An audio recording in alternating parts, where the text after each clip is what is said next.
Hey guys, I'm hanging out with my buddies Remedy Drive. How are you guys doing? Good, great. Good to be in Illinois on a Sunday. It's beautiful, sunny isn't it? Afternoon. Really very, very sunny. Sunday. I'm so glad to have you guys here. So talk to me. I'm such a fan. You guys have such great music and wonderful, talented gentlemen. You guys are all brothers, yes? Yes, that's true. Awesome. So tell me, how long have you guys been doing this? Since you were all little bitty, or was this a teenage thing? Since we were teenagers. Okay. But we quit our jobs 6 years ago, and Paul finished high school, and we went out and started making rock and roll for a living. Wow, fun. So growing up, what was some of your inspiration? What did you guys listen to running around the house? You ever heard of Keith Green? No. Keith Green's a great piano player. Okay. And Mannheim Steamrollers from Omaha, Nebraska, where we grew up. Wow. That instrumental stuff. Okay. And then a cappella. Not a lot of rock and roll until we were in our teens. Wow. But when we started playing our instruments, it was probably Weezer, Pearl Jam, Okay. right off the bat. We love the Blue album from Weezer. Newsboys. Newsboys was one of the first rock bands we listened to. Yeah. Wow. So do you feel like you incorporate some of that music that you heard growing up into your sound and style now? It is. It's what's so, yeah. inside us. So Yeah. it comes out, I'm sure. That's where the piano came from. That was before Coldplay or Muse, you know, before that era. Keith Green was a great piano player. They were probably doing it. They just weren't big then. Yeah. Probably. They were probably already doing it. So what was it like when you guys first got your big record deal? Did your whole family have like a big celebration? What did you guys do to celebrate? Nothing changed. We just kept on playing concerts. We'd already been doing it independently for 5 years. Okay. So it's been the four of us just making music, and then now we have a bunch of other people that help us out. Wow. I wish we would have had a party or something. Something but to remember. It It would make a lot pretty- better story, but it We went to the bank and we had to have like a Public notary, do you know what that yeah, is? Yeah. someone notarized the thing, signed it. It was kind of Or like- anticlimactic. We just went there. It was a little It was just the inconvenient. four of us. It was Yeah. a little inconvenient. We had to sign the thing a bunch of times and then then ship it off. She and signed it, it, was and like, then we send it off. Yeah. there was no like, thank you guys, welcome to the label. Oh. Because we were. But Sugar Bear from DC Talk is our A&R guy at the label. Okay. Otto Price. Mhm. So he's great. So do you think your music has changed since that moment of getting your first record deal to current day, let's say today? I think it's only been like 2 years, but I think we've become better songwriters. Hopefully, we'll continue to be better and better songwriters. But I like pop music a lot more than I used to. We're kind of a recovering jam band. Okay. We liked bands that have 10-minute instrumentals, you know. Uh-huh. But now I just fell in love with pop music, so it's really great. So what is it like when you're on tour? Do you miss your family? Do you bring them with you? I get to travel with Noah on a good bit. Noah's 2. Noah's 2. Oh, this your son? Yeah, my son Noah. Okay. My wife, she works, and so she doesn't get to travel. So Okay. I bring him out, and it's So what's that like? I It's- mean, you have like the little ones with you. You bring them up on stage? no. No? No. Well, they kind of sit in the back of stage. Okay. We used to strap Jack down in his little his cart, his He's roller like one thing. and a half. He's been out with sometimes when his mom doesn't come. I don't have any options when we're playing, so I put his headphones on. He likes to drum. He's 4 Give him now. some drumsticks and he's good to go. He just sit there during the set and just play. Ava's 2. Jack. We were on tour with Family Force 5 this last couple months, and he just stalks those boys.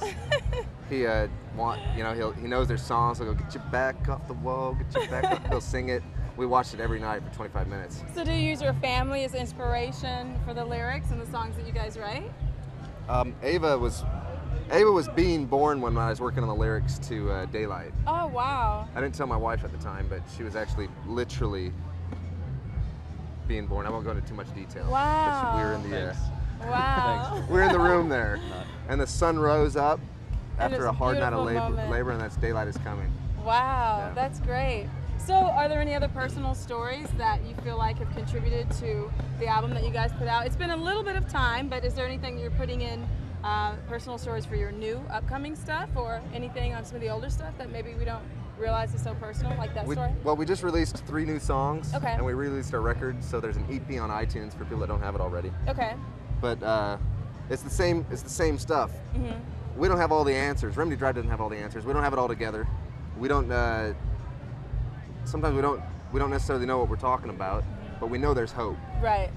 And this thing in Haiti that just happened, Mm-hmm. it echoes in our hearts. And in Iowa, there's floods, and the floodwaters. David the psalmist said they rise up even to our soul. Wow. And you keep on reading about this. Every time you open the newspaper, it seems like something else is broken and something else is damaged. And people always ask why, and I don't know why. All I know is that the darkness must precede the dawn, Mm-hmm. I and agree. that the morning's coming. Absolutely. So tell me some other fun stories about being on the road. Anything exciting, any special moments? I mean, it's just so great that you guys are all family and you get to do this together. We drive through the night every night. That's kind of It's not fun. it's fun. We and had not an fun. exciting story the other night. Well, I mean, it could have been a lot more exciting, but it was probably, we'd been away from home for almost 2 months. We're on our way back. It's probably 4:30 in the morning. We're 3 hours from home. I wake up to just this massive grinding sound. Terrible sound. The worst sound you can imagine. Run up to the front. I'm just driving Bill's away up driving. I there, run up, have him pull off. listening to music. Dan turns my music off. Like, hey, what's going on here? We pull off and our trailer had broken. So we're like dragging our trailer behind us as we go. I didn't really Which- feel it in the driver's seat. You couldn't feel it. up But we there. got an upgraded trailer. It's stronger. There's more room. Yeah. I think So the it turned funnest.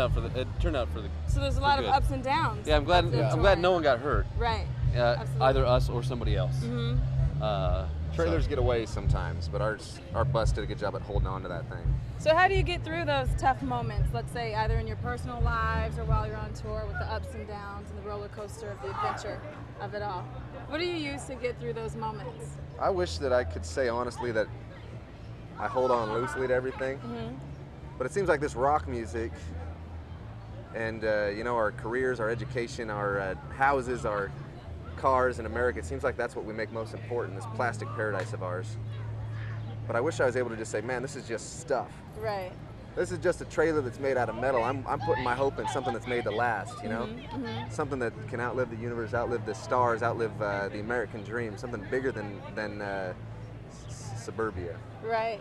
Now I'm feeling a lot of love up here. I don't know if you guys can feel this, but I'm feeling a lot of love. So let's get a little bit personal and talk to me about your love for God and your faith and how that affects your music or how you find time to focus some attention towards your faith while on the road.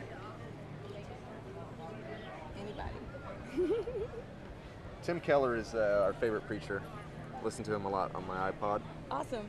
And Johnny Cash reads me the Bible while I'm driving a lot. And sometimes we'll go through a book by C.S. Lewis together. So you do a lot of reading while you're on tour? Not as much as I want to. But a little bit. That's Yeah. fine. I mean, you guys must have a really busy schedule, so. Yeah. We do. It's also awesome getting to play with all these bands that are worship bands that you hear some of these amazing worship songs. That's a great way for me to get closer to God, is playing with these bands and seeing an amazing song. If there Can was- bring you closer to God a lot of times. If there's anyone that you guys could play with or like collaborate or a special tour that's going on, what would that be? Man, it was fun spending 2 months with Family Force 5, and he actually did a dance remix of Daylight. So Soul Glow Activator did that, but my top three would be Coldplay, U2, and Switchfoot. Fun, very fun. Those are pipe dreams. So, I think we have to throw Muse in there. yeah. We played at an arena on this last tour that Muse was there the night before. Night before. Oh, wow. Different worldview, but some pretty amazing guitar. So what's the most amazing place or situation that you've ever performed in? You perform outdoors, at festivals, in arenas, any special like private Festival. moment?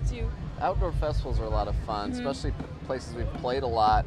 It's like fans from about 20 different shows you've played all congregate in one place for a show. Like a family reunion, you know? So. Yeah.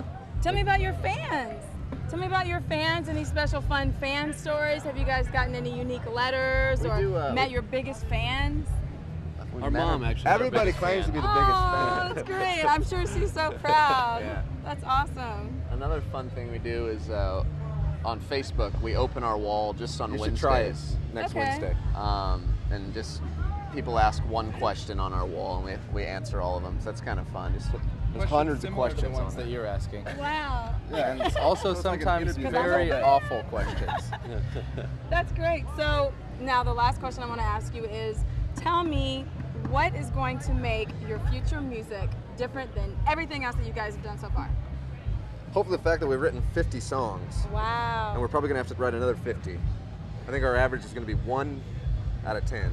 Wow. So hopefully that one means song that we keep at a time. yeah, one song that we probably. keep. So you really spend a lot of time, quality time in developing the songs that you're going to put out for your EPs and everything. Yeah. And what might be different too, I don't know how it's going to turn out, but we're kind of into that kind of a production vibe. Not so much an R&B feel, but You know what I mean? Mm-hmm. This is a little bit of an internal debate for the drummer. Yeah, it's when he says we are into, it's Some kind of of us like are. some of us are into, Okay. not all 75% of us. of the band. But that's great. I mean, with all of you being family, and you know, how do you deal with, let's say, half of you, this half agrees with Yeah. a certain style, We don't and this know. other We, half. Yeah, it's a You're good going question. there Let's try to figure now. that out. Come That's back in 10 great. years and maybe we'll have an answer.